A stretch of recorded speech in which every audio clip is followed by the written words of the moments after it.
আপনি দেখছেন news now, আমরা জানি কোনটা খবর। बीजेपी जनता से भटक रही है, इसीलिए विपक्षी दलों और कार्यालय पर हमले किए जा रहे हैं और इस मामले में सीपीएम सबसे ज्यादा प्रभावित है। विपक्ष के नेता जितेंद्र चौधरी ने सोमवार को एक प्रतिक्रिया में यह आरोप लगाया। विपक्षी नेता जितेंद्र चौधरी ने आज पटिचरी में उपद्रवियों द्वारा हमला किया गया सीपीएम पार्टी कार्यालय का दौरा करने के बाद यह प्रतिक्रिया व्यक्त की।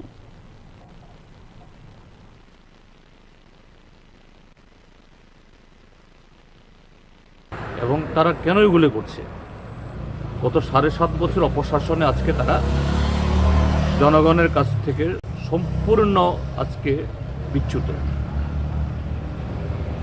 কাজেই বিরোধী দল বিশেষ করে সিপিআইএম যদি ঐক্যবদ্ধ হয়, সিপিএম যদি শান্তিপূর্ণ পরিবেশে কথা বলার সুযোগ পায়, তাদের এই মুখোশগুলো খসে পড়বে।